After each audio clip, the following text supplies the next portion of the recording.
Boa noite, povo de Deus. Gente, vocês são prendados porque todos os lançamentos da nossa irmã, a Laura é a mãe, a Yasmin, todos os louvores que a Yasmin lançar, vocês serão os primeiros a ouvir. Que privilégio, né? Mas eu gostaria, inclusive, de pedir que vocês possam estar apoiando o trabalho dela. Compartilhe os louvores, ouçam no carro, na moto, no capacete, onde você estiver. Coloque os louvores da Yasmin e compartilhe com quem você conhece, amém? Vamos impulsionar aí o trabalho da nossa irmã e incentivar, a gente tem que valorizar. Se temos um talento como esse na nossa igreja, a gente tem que olhar isso como um privilégio. Que Deus te abençoe, Yasmin, no seu ministério e vai longe para a honra e glória do nome do nosso Deus. Bom, pessoal, duas coisas nos alegram quando nós estamos na casa de Deus. A primeira é porque viemos buscar ao nosso Pai Celestial, e a segunda é porque temos a oportunidade de vermos os nossos irmãos. Por isso, olhe para quem está do seu lado e diga: que bom que você está aqui na casa do nosso Pai. Amém? Que bom. É muito bom, né? Semana é muito corrida, muito trabalho, muita atividade, mas encontrar os irmãos. Oh, vocês sabiam? Muito obrigado, irmã. Vocês sabem que os irmãos que estão aqui é os que vão passar a eternidade com você. Então é melhor ir se acostumando. Porque se aqui já é bom, no seu será melhor ainda. Amém? Bom, eu gostaria de agradecer. Temos alguns irmãos que estão nos presenteando com a sua presença. A nossa irmã Lucinha, cadê você? Licinha, né? Falei Lucinha, Licinha, seja bem-vinda, viu? Que é a casa do seu pai também, nosso pai amado. Deus abençoe e volte sempre. A irmã Vilma também, cadê você aí, irmã Vilma? Seja bem-vinda. Deus abençoe. Maria Aparecida, cadê você? Aí, muito bom. Deus abençoe, que bom que você veio. E João e Dilma, cadê João e Dilma? Aí, tenho que gravar, mas assim, perdoa o pastor, porque é tanto nome na minha cabeça, meu Deus. Mas eu vou ir gravando de todo mundo para honra e glória de Deus, amém? Sejam bem-vindos. O esposo acho que não conseguiu vir hoje, né? Mas que o Senhor abençoe onde quer que ele esteja nesse momento. E também tem o nosso querido irmão, o Miguel, e a Eusani, né? Ah, muito bom. Vocês conhecem, eles são filhos dessa casa, hoje estão congregados lá no Quintino, ajudando a igreja do Quintino. Que bom que vocês estão aqui.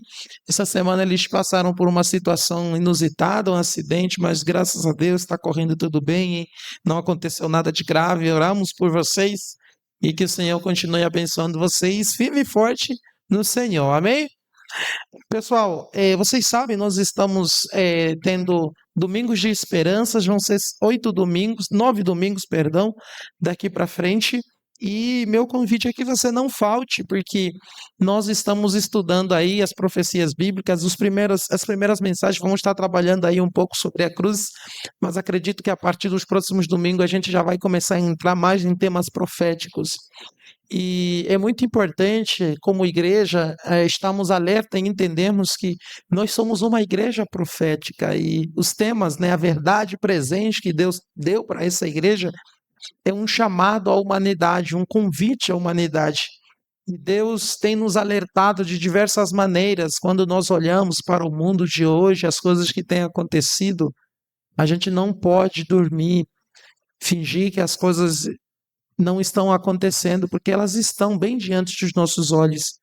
E como igreja somos chamados a despertarmos do sono. Paulo fala que nós não somos filhos da noite, somos filhos da luz. Então não durmamos, porque a nossa salvação ela está mais perto do que quando aceitamos a fé. Então meu convite é que você venha todos os domingos, faça o esforço de vir, claro, em outros cultos de quarta, de sábado, mas também venha no domingo e traga visitas, assim como as nossas irmãs trouxeram suas amigas, seus parentes, para podermos ouvir a palavra de Deus. Antes de tudo, eu quero convidá-lo a fechar os seus olhos mais uma vez e vamos falar com Deus, para que Ele nos ilumine e nos dê entendimento da sua palavra. Pai querido e amado, muito obrigado, Senhor, porque estamos na tua santa casa de oração. E obrigado porque nós estamos com os nossos irmãos também. Que o Senhor continue fortalecendo o nosso amor pela tua igreja e um para com os outros. Que o Senhor fortaleça o teu povo, abençoe a tua igreja, mas eu também estendo as minhas bênçãos, as bênçãos do Senhor para aqueles que não puderam vir hoje. Onde que eles estejam, possam receber agora a bênção do Senhor. Se há alguém que está enfermo, se há alguém que está desanimado, se há alguém que está passando por algum problema, eu rogo pelas tuas infinitas misericórdias para que o Senhor venha alcançar e estender as suas mãos sobre aqueles que estão precisando de ti. Peço, Senhor, que o Senhor me dê entendimento no estudo da tua palavra e que seja o Senhor falar para o coração do teu povo. Esse é o nosso desejo, nossa oração, não porque haja medos, mas é no Senhor Jesus em quem nós nos apoiamos. Amém. Bom, pessoal, o tema dessa noite tem como título O Poder da Cruz. A cruz é um tema que a gente já está bem familiarizado, né? A gente está bem familiarizado com a cruz, mas a cruz nem sempre foi símbolo de orgulho cristão. Deixa eu ver se... Ligado. Ok. A cruz nem sempre foi símbolo de orgulho cristão. Hoje os cristãos se orgulham. A cruz hoje de fato tem um papel central. Quando a gente vai falar das grandes religiões do mundo, vocês sabem que não existe só o cristianismo. Existem outras religiões não cristãs, como o budismo, o hinduísmo, o shintoísmo e tantos ismos que andam por aí. Judaísmo, islamismo, cristianismo. E o símbolo do cristianismo é a cruz. Mas no passado, irmãos, a cruz, nos dias de Cristo, não era objeto de fé nem símbolo religioso. Era o que, irmãos? Instrumento de quê? Tortura do Império Romano. Então, no passado, no tempo de Cristo, vale lembrar que Jesus não foi a única pessoa que morreu na cruz. E aí talvez você se pergunta, poxa vida, se Jesus não foi a única pessoa, para que a gente dá tanta ênfase na cruz? Por que a gente hoje, como cristão, olha na cruz com um símbolo de orgulho cristão? Por quê? A gente vai entender no tema de hoje e por que a cruz foi o ponto aonde Deus, de fato, reergueu por meio do plano da redenção à humanidade. Então, a gente olha que cruz no passado era tortura e hoje, como eu disse, é símbolo de orgulho, né? Hoje ela aparece em templos, joias, em monumentos, não porque perdeu o seu significado, mas porque ganhou um novo, né? Então, se antes era símbolo de tortura para os cristãos, hoje eles redefiniram isso como símbolo de redenção. Por isso, queridos, vamos ver aqui alguns pontos importantes, cruciais, que a cruz de Cristo nos revelam, que a cruz de Cristo nos ensinam dentro do plano da salvação. O primeiro é que a cruz revela quão sério é o pecado. A gente fala muito de pecado, mas muitas pessoas, inclusive, levaram essa palavra pecado num nível muito baixo. As pessoas elas não conseguem entender a magnitude do que é o pecado. O que é o pecado de fato? O que o pecado faz na raça humana? Por que o pecado é tão perigoso e Deus precisou intervir por meio de seu Filho Jesus Cristo? O primeiro texto bíblico que eu gostaria de ler com você está lá no livro de 1ª Carta aos Coríntios, capítulo 1, no versículo 18. Quem tem a sua Bíblia, acompanhe comigo o que a Bíblia vai nos ensinar sobre o que a cruz revela. A cruz revela quão sério é o pecado. 1 Coríntios, no capítulo 1, no versículo 18. Olha o que a palavra de Deus nos diz. Certamente a palavra da cruz é loucura para os que se perdem, Mas para nós que somos salvos, é o que, irmãos? Poder de Deus. Poder de Deus. Foi por meio da pior tipo de morte que existia no passado que Deus permitiu que o seu filho fosse morto a fim de nos livrar da condenação eterna. Quando a Bíblia fala que certamente morrerás, a Bíblia não está se referindo unicamente à morte física na qual nós presenciamos e iremos passar. Quando a Bíblia fala de morte eterna, ela está falando de eterna separação entre o homem e Deus. E Deus não nos criou para vivermos eternamente separados dele. Dentro do plano da redenção, Cristo, ele traz um escape para que todos nós, uma vez condenados por causa das nossas escolhas pecaminosas, ele traz o escape para que a separação eterna não seja a sua e a minha realidade. Outro texto que eu gostaria de ler com você está no livro de Isaías. Abra comigo, Isaías capítulo 59, no versículo 2. Veja quão perigoso é o pecado e o que ele pode fazer na raça humana. Livro de Isaías, capítulo 59, no versículo 2. O Senhor nosso Deus falando conosco nessa noite da seguinte forma. Isaías capítulo 59, versículo 2, diz o seguinte: mas as vossas iniquidades fazem o quê, irmãos? Separação entre vós e o vosso Deus, e os vossos pecados encobrem o seu rosto de vós, para que não vos ouça. Deus é tão santo, Deus é tão infinitamente santo, que ele não pode contemplar o pecado nem por um segundo. O pecado, ela não faz parte da natureza, do caráter e da essência de quem é Deus. A santidade de Deus é tão pura, é tão excelente, que Deus, ele não pode compartilhar pecado consigo. E ele diz assim: os nossos pecados, as nossas transgressões nos impedem de ele nos ouvir. As nossas transgressões criam um muro de separação, criam uma barreira de comunicação.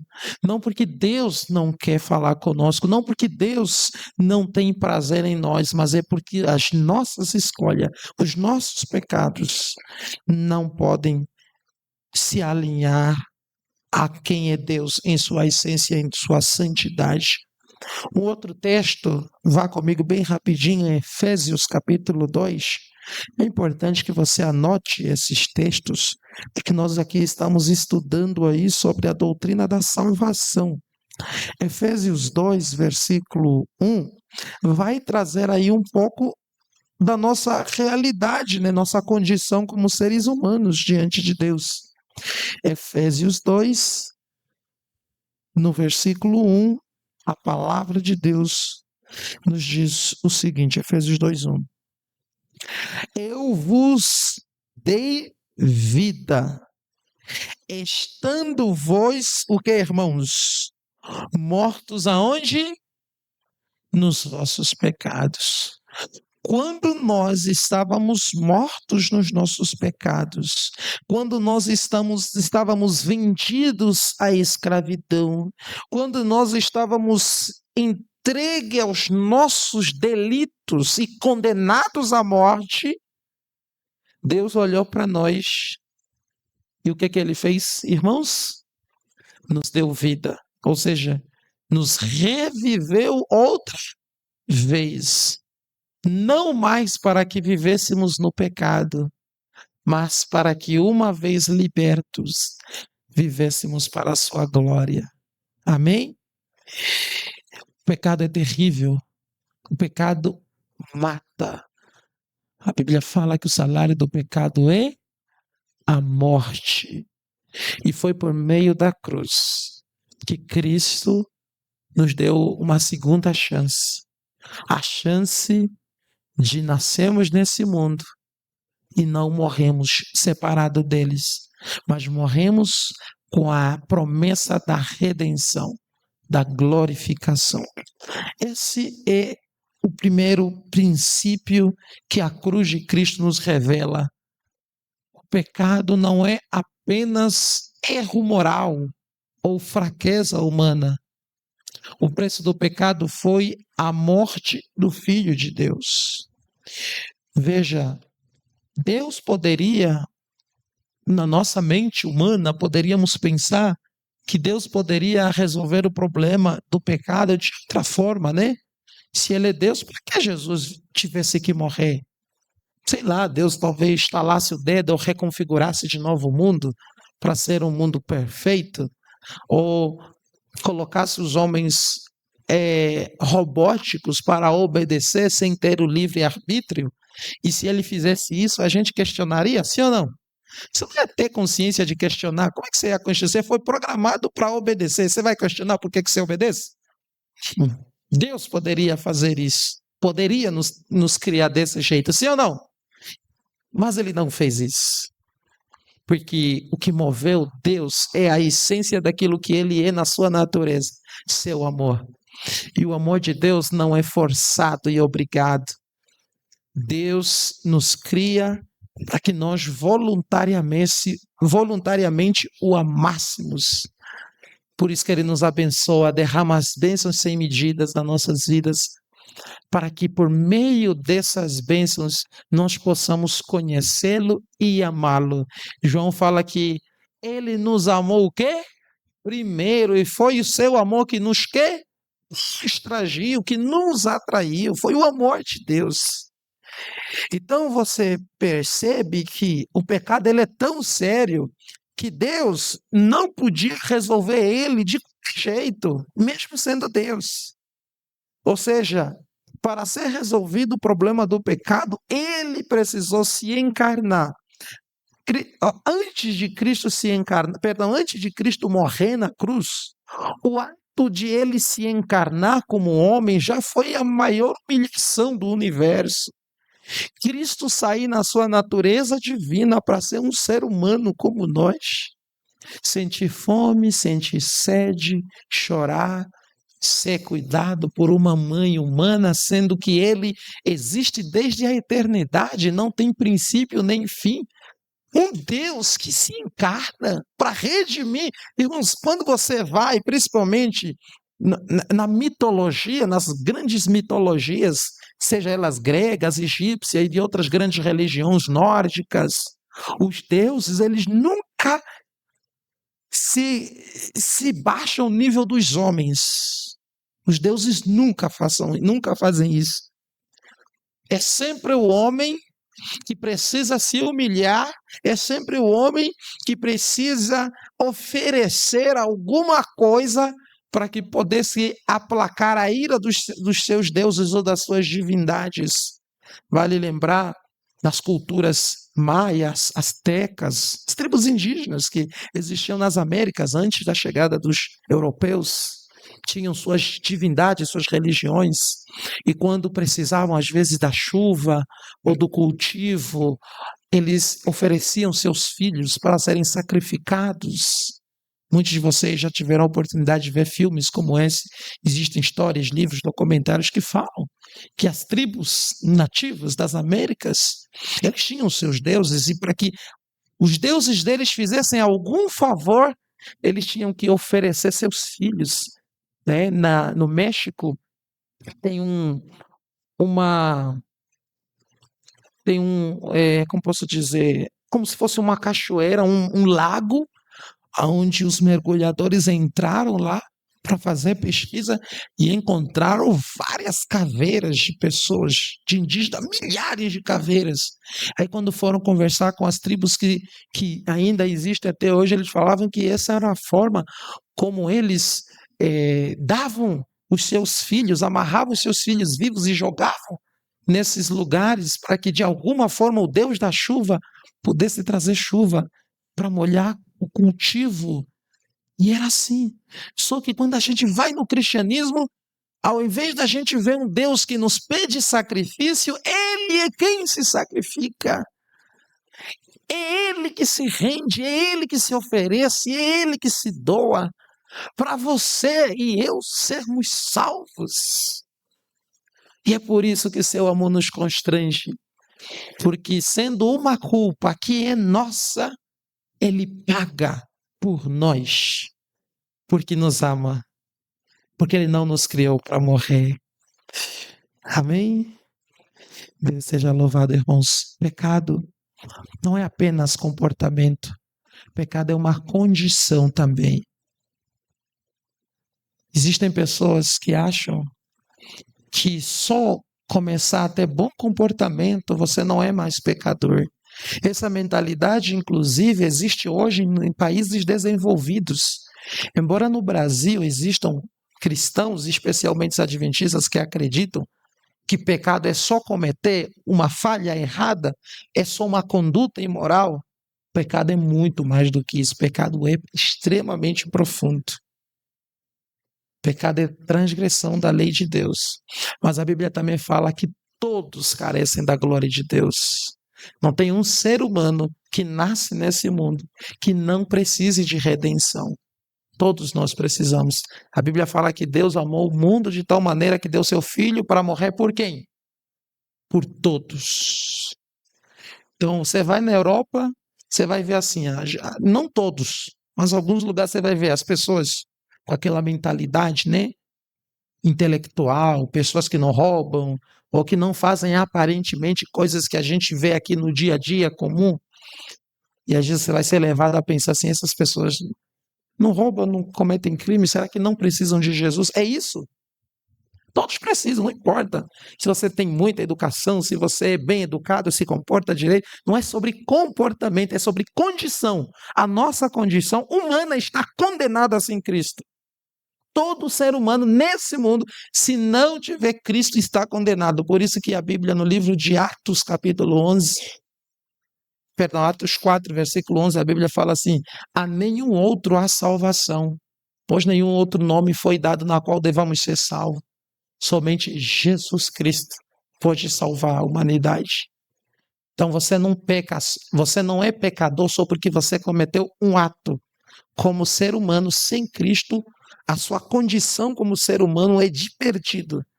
E o único jeito de escapar disso é aceitar a graça de Cristo, é aceitar e reconhecer Jesus como seu Salvador e reivindicar os seus méritos que ele derramou na cruz. Amém? Queridos, vamos avançar. Um outro dilema que a cruz revela é que a morte de Cristo foi uma condenação pública. Foi de maneira pública. Por quê? Porque no sistema romano, a crucifixão pública se via como uma advertência. Não ouse desobedecer. Então, os romanos, eles faziam isso de maneira pública. Existem alguns estudiosos que discutem sobre como Cristo foi morto. Vocês sabem que nos filmes, as ilustrações que nós vemos, de alguma forma, Jesus está com alguma roupa íntima, né? Sendo pendurado na cruz. Claro, o filme vai fazer uma coisa, bom senso, não vai colocar um Cristo desnudo, né? As pessoas assistirem, mas existem muitos estudiosos, embora a Bíblia também não se demore, não fale sobre isso, mas alguns estudiosos deduzem que Cristo sim foi posto à vergonha. Por quê? Porque era o jeito como os romanos faziam de fato. Era o jeito dos romanos matarem as pessoas, os criminosos. E aquele tipo de morte que Cristo morreu, irmãos, não era para todo mundo, não era todo tipo de crime. Algumas pessoas eram sentenciados e morriam de outras formas. A cruz era como se fosse a pena de morte nos dias de hoje, mas o pior tipo de morte. Então, no Império Romano, não eram todos que eram julgados que necessariamente eram mortos por meio da cruz. Na cruz morriam os piores criminosos. Então, quando Cristo morre na cruz, ele morre como o quê, irmãos? Como criminoso. Mesmo Roma, julgando Cristo e declará-lo inocente, ainda assim crucifica Cristo como um criminoso, talvez um terrorista. E Cristo foi terrorista, irmãos? Foi criminoso? Cometeu algum pecado? A Bíblia fala que em tudo foi tentado, mas sem. E o nosso Cristo morreu, talvez muito provavelmente desnudo, exposto à vergonha. Mas sabe por quê que ele precisou passar por aquilo? Para que você e eu não precisássemos passar. Para que você e eu, ao vivermos nesse mundo de pecado e sofrimento, você vivesse com esperança. Ele fez isso porque ninguém mais poderia fazer por você. Ele fez isso porque ele ama você. Jesus ama você. Isso precisa ficar muito claro no seu coração. Jesus ama você demais. E se ele tivesse que vir para morrer só por você, ele viria. Quando eu falo só por você, eu falo assim, se você fosse a única pessoa. Porque ele veio morrer só para nós, sim ou não? Meu texto favorito da Bíblia diz assim, lá em 1 Timóteo capítulo 1:15, palavra fiel e verdadeira é esta, que Cristo veio ao mundo para salvar os pecadores, dos quais eu sou principal. Ele veio morrer por você e por todos nós.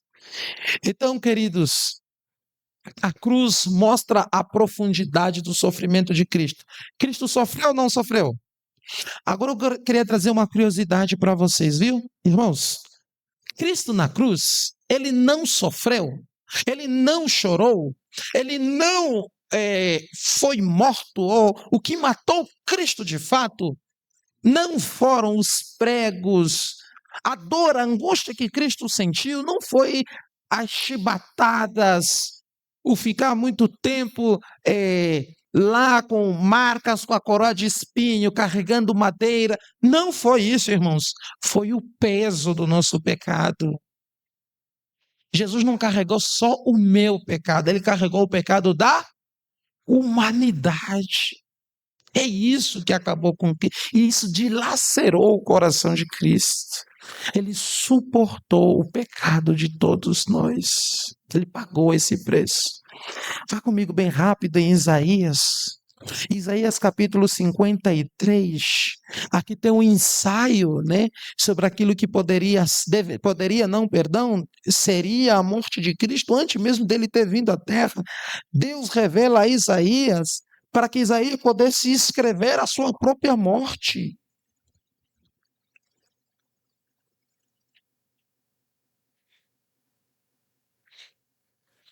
Isaías 53, irmãos. Olha o que a palavra de Deus nos fala sobre Cristo. 53, versículo 3 em diante, aqui agora é a morte de Cristo sendo relatada, o sofrimento e a angústia que ele teve que passar. Diz assim, era desprezado, mas rejeitado entre os homens, homem de dores, que sabe o que é padecer, e como um de quem os homens escondiam o rosto era desprezado, e deles não fizemos caso. Certamente ele tomou sobre si as nossas enfermidades, e as nossas dores levou sobre si, e nós o reputávamos como aflito, ferido de Deus e oprimido. Mas ele foi transpassado pelas nossas transgressões e moídos pelas nossas iniquidades. O caminho que nos traz a paz estava sobre ele, e pelas suas pisaduras fomos sarados. Amém, irmãos? Versículo 7. Ele foi oprimido e humilhado, mas não abriu a boca. Como cordeiro foi levado ao matadouro, e como ovelha muda perante os seus tosqueadores, ele não abriu a sua boca. Ele não chorou. Está doendo. Oh, pare, não aguento mais. Ele suportou tudo com a boca fechada, para que você hoje pudesse se alegrar e viver com esperança, mesmo em um mundo de sofrimento. Cristo pagou o alto preço. Como eu disse em outro momento, se nós adorássemos outras divindades, E se nós cometêssemos erros, quem pagaria a nossa culpa? Seriam os deuses ou nós? Nós pagaríamos. Mas o nosso Deus é um Deus que pagou o preço que ele mesmo não cometeu. Ele pagou o seu preço. O preço que eu deveria ter pago. E aí você me pergunta assim, mas espera aí, pastor, por que Deus não deixou que a gente pagasse o nosso preço? Gente, se ele deixasse que nós pagássemos, não ia ser suficiente. A lei de Cristo requer justiça perfeita. E quem pode oferecer justiça perfeita perante Deus? Aqui, quem pode? Ninguém pode. Ninguém pode. Você pode dizer, mas fulano de tal, que vive em tal país, é um homem virtuoso, é uma mulher virtuosa, honesta, não mente, não rouba, não faz isso aqui, intelectual, não sei o quê. Espera aí. Não, pode colocar na presença de Deus que vai ser justificado. Vai? A Bíblia fala que a nossa justiça, preste bem atenção, a nossa o quê? Justiça. O que é justiça, irmão? Não confunda justiça com vingança, viu? O que é justiça? Justiça é o que é correto, é o certo, é o que há de mais virtuoso. Sim ou não? Justiça é a virtude mais elevada.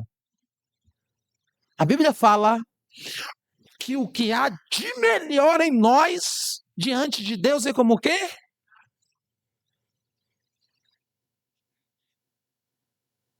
De melhor. O que há de melhor em nós, perante Deus, é como um trapo de imundície. Quem pode se salvar? Ninguém. Ninguém pode. A não ser por meio da justiça de Cristo. Somente. Se não for Jesus, não tem céu para você nem para mim. Pode esquecer, não tem céu. Porque o céu, o livro de Apocalipse fala, será daqueles que foram salvos pelo sangue do Cordeiro. Sangue do Cordeiro. Queridos, a cruz de Cristo, ela foi necessária para que você pudesse ser salvo. A cruz de Cristo revela a crueldade do pecado, queridos. A cruz de Cristo é a maior prova do amor de Deus. Deus ama ou não ama a gente, irmãos? Muito. E Ele deu muitas provas. Eu às vezes fico imaginando, para que Deus tem tanta paciência com a humanidade? 6.000 anos insistindo na gente. Eu, se fosse Deus, ia matar todo mundo, criava outros obedientes. Sim ou não? Era melhor. Eu disse, se fosse Deus. Mas eu nunca vou ser mesmo. Amém? Por que tanta paciência conosco? Por quê? Por quê? Por que insiste? Se a gente não quer ser salvo, para que insistir? Amor. Amor é algo que a gente nunca vai entender. O amor de Deus. Não vai entender. Não vai. Só Deus pode entender o valor que nós temos diante dele. Só Deus pode entender. Deus poderia se interessar por outras coisas nesse mundo. Vocês sabem que não existe o ser criado nesse planeta mais rebelde que o ser humano. Não existe. Não existe. Não existe. A coisa mais complicada que existe nesse planeta, não vou falar no universo, né? Porque Deus é criador, então é possível que tenha outras criaturas, eu não sei. Mas Deus, partindo do princípio de que Deus é criador, é possível que ele tenha muita criação nesse vasto universo. Mas no planeta Terra não tem um ser vivo mais complicado que o ser humano. Não existe. Não existe. E é com esse que Deus insiste todos os dias, o dia todo. É com esses que Deus revela mais e mais o seu amor. Quando você olha para os pássaros, Parece que Deus só alimenta eles, né? Deus cuida e só alimenta. Mas Deus fala mesmo, fala com quem? Com o ser humano. Deus fala com o ser humano. Fala comigo e fala com você. Ele está mais interessado em nós. E é por isso que precisamos reconhecer o seu grande amor. O amor é a única resposta. E foi por amor que ele deu a vida. A cruz é o lugar da grande troca. Quero ler os últimos versos e a gente fecha a nossa mensagem. Abra comigo, irmãos, primeiramente o livro de primeira carta aos Coríntios, capítulo 15, versículo 3. Primeira carta aos Coríntios 15, 3. Olha o que a palavra de Deus fala sobre a grande troca que Cristo fez para nós. Primeira carta aos Coríntios, capítulo 15, no versículo 3. A palavra de Deus diz o seguinte: antes de tudo, vos entreguei o que também recebi, que Cristo morreu pelos que, irmãos? Pelos meus pecados, segundo as Escrituras. Amém? Então, Cristo não morreu por causa dos pregos, Cristo não morreu por causa dos chicotes, Cristo não morreu por causa da cruz de espinho, muito menos porque a cruz estava pesada. Cristo morreu por causa dos meus pecados. O salário do pecado é morte, e o dom gratuito de Deus, a vida eterna. Ou seja, aquilo que eu merecia, eu não recebi. E aquilo que eu não merecia, eu recebi. Irmãos, salvação é o que você não merece, é o que eu não mereço. Você vai ser salvo, glórias a Deus. Então, mais uma vez, nunca olhe para si, nunca olhe para as coisas boas que você faz, nunca olhe somente para as vitórias que você já conquistou. Nunca olhe. A Bíblia fala que olhando para Jesus, o autor e consumador da nossa fé. Se você venceu algum pecado, louvado seja.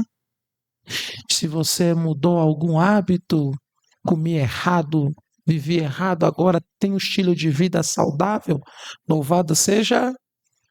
Se você agora compreendeu que tem que ser fiel a Deus e é fiel nos seus dízimos e oferta, louvado seja. Mas nada disso vai te salvar, porque não é isso que salva. Mas deixar de fazer também nos faz se perder. Sim ou não? Uma coisa não exclui a outra. Eu não faço para ser salvo. Eu faço porque já fui salvo. E eu faço porque alguém que já foi salvo tem que viver desse jeito, diferente. Então, nunca tenha o tal dito orgulho santo. Não existe orgulho santo. Às vezes a gente fala, brincando, assim, não, não, irmão, é um orgulho santo. Beleza, brincadeira. Mas, no mais sentido pleno da palavra, não existe orgulho salvo. Ninguém pode se orgulhar pelo que faz. Porque todo mérito tem que ser de Cristo. Paulo fala que se eu tenho que me gloriarei aonde? Na cruz de Cristo. Que Cristo seja glorificado na nossa vida. E que as vitórias que teremos, as vitórias que ganharemos, as batalhas que ganharemos, sejam para a glória dele. Então, somente para a glória dele. O último verso, irmãos, está em 2 Coríntios, capítulo 5. Você está em 1 agora, 2 Coríntios 5, versículo 21. Segunda carta de Coríntios 5, 21. A palavra de Deus nos diz o seguinte, sobre Jesus ainda. 2 Coríntios 5, 21, aquele que não conheceu o pecado, ele o fez pecado por nós, para que nele fôssemos o quê, irmãos? Feitos justiça de Deus. Ele não conheceu o pecado, ele é justo, santo, puro. Ele se despiu da sua justiça e deu para cada um de nós. E ele agora se apresenta como pecador, como impuro, para ser moído, porque se o pecado mata, eu tinha que morrer, mas ele não quis que eu morresse. Então ele recebe o que é a minha culpa, ele se permite que as minhas culpas o matem, porque tinha que morrer. E aquilo que ele era, aquilo que ele é em essência, justiça, perfeição, ele nos dá, nos oferece, para que diante de Deus fôssemos achados justos. E mesmo quando a Bíblia fala dos justos, dos santos, Deus não está se referindo à nossa justiça e à nossa santidade. Deus está se referindo a nós, mas nós que já fomos o quê? Justificados pelos méritos de quem? De Cristo. Você é um santo porque em ti existe a santidade de quem? De Cristo. Não porque você é santo. Ninguém é santo. A começar por mim. A santidade que Deus vê em mim é a justiça de Cristo que me deu, porque eu aceitei o sacrifício dele. Como eu aceitei? Diante de Deus agora eu sou um santo. Porque a santidade de Cristo agora está em mim. Então quando Deus olha para mim, ele não olha mais como pecador, ele vê como um justo, porque aceitou os méritos de Jesus. E eu pergunto, quantos nessa noite querem mais uma vez não só aceitar, mas também renovar a sua justiça, a justiça de Cristo sobre suas vidas, para que diante de Deus tenham o direito da vida eterna. Amém? Vamos orar?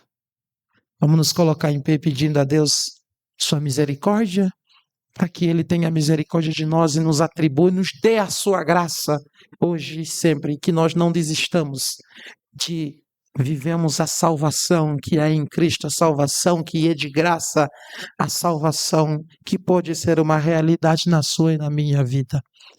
Oremos ao Senhor. Enquanto eu oro, confesso os seus pecados, suas falhas e clame ao Senhor pelas suas misericórdias. Nosso Deus e Pai, obrigado porque a cruz, que foi o lugar onde matavam os piores criminosos, o Senhor se permitiu morrer nela, para que nós que somos de fato criminosos, pudéssemos ser absolvidos da nossa culpa. Obrigado por ter morrido por nós. Obrigado por ter nos dado vida. Obrigado por ter aceito a pagar o alto preço da nossa condenação. Obrigado porque, mesmo vivendo em um mundo de pecado, nós agora podemos sorrir e ter esperança no coração de que a eternidade será uma realidade para nós. Te louvamos, Deus, pelo teu tão grande amor por nós. O Senhor sabe que não há virtude em nós. O Senhor sabe que não há mérito em nós. O Senhor sabe que não há nada que nos qualifique para entrarmos no reino dos céus. Mas através do seu tão grande amor por nós, o Senhor nos escolhe e nos oferece a vida eterna. Muito obrigado. Entregamos as nossas vidas mais uma vez nas suas mãos, para que o teu nome seja glorificado em nós. Esse é o nosso desejo. Nos dê um ótimo dia de semana na tua presença, em nome de Jesus. Amém. Que quando as coisas começarem a falhar, quando a tristeza vier, quando a dificuldade vier, lembre-se sempre, Cristo já venceu e Ele vai voltar para nos fazer viver os privilégios do seu sacrifício. Amém? Deus abençoe a todos.